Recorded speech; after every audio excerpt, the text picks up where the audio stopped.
Hey guys, what's up? It's me, Aaron. There's been a new software update for the AirPods Pro. This one's labeled 3A283 and it replaces the previous firmware 2D27. Now, this particular firmware update is said to bring some new features to the AirPods Pro that were unveiled earlier this year, features that will be accessible once iOS 14 is launched.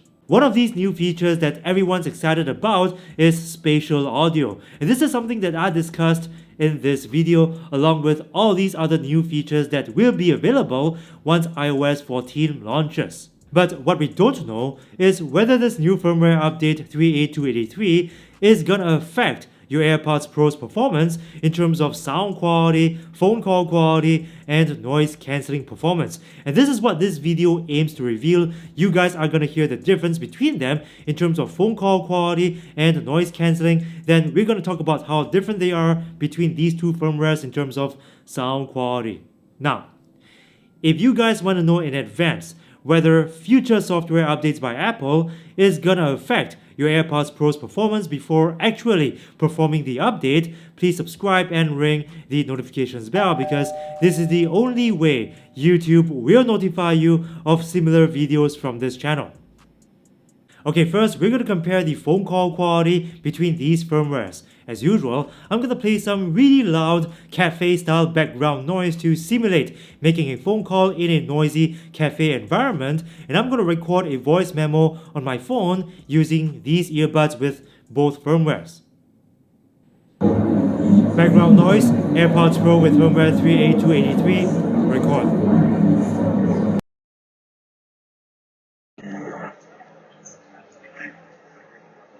I'm now recording with the AirPods Pro running firmware 3A283.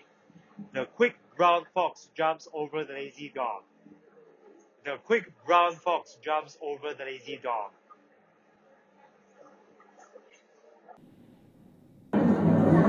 Background noise, AirPods Pro firmware 2D27, record.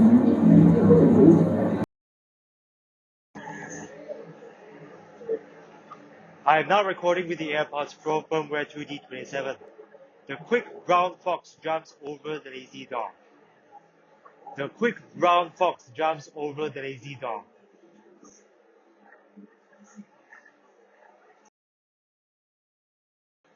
The quick brown fox jumps over the lazy dog. The quick brown fox jumps over the lazy dog. The quick brown fox jumps over the lazy dog. The quick brown fox jumps over the lazy dog.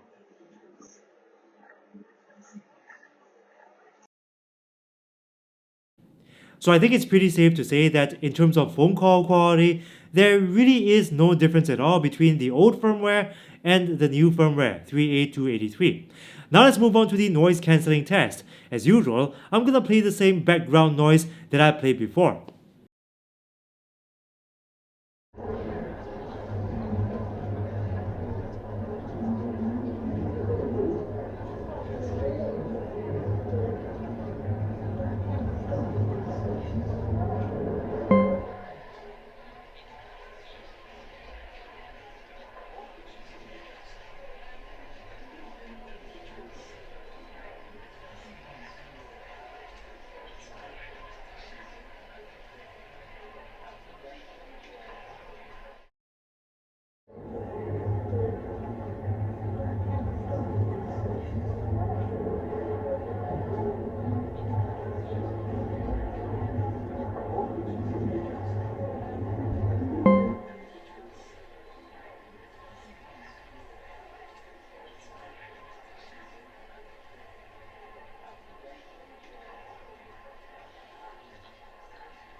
So there isn't much of a difference in terms of noise cancelling performance between the two firmwares, especially in terms of low frequency noise cancellation. But in terms of mid-range frequency noise reduction, however, there is a slight change there. I think 3A283 cancels a little less mid-range frequency noise than 2D27. But by and large, the difference is so small that it's extremely difficult to tell a difference unless you do a side-by-side comparison like what I've done here. So overall, I gotta say that in terms of noise cancelling performance, there is only very little change or no change at all between these two firmwares. So there wasn't any difference in terms of phone call quality, and in terms of noise cancelling performance, there is a very small yet barely noticeable difference. But what about sound quality? Are there any differences in terms of sound quality between the older firmware and the newer firmware? Well, sound quality pretty much remained the same,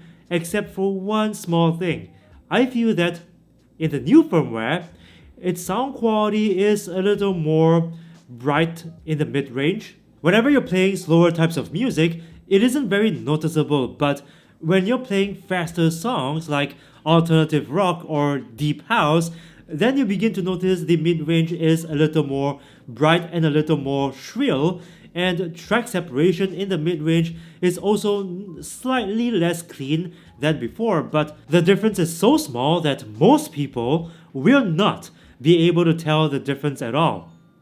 So these are the differences between these firmwares in terms of phone call quality, ANC performance, and sound quality. What do you guys think? Let me know in the comments. Thanks again for watching. Smash like if you like this video, and like I said before, if you want to know in advance whether future software updates from Apple for the AirPods Pro will affect its performance, please subscribe and ring the notifications bell, because this is the only way YouTube will notify you of new content from this channel. Thanks again for watching. 都是 Vertagear.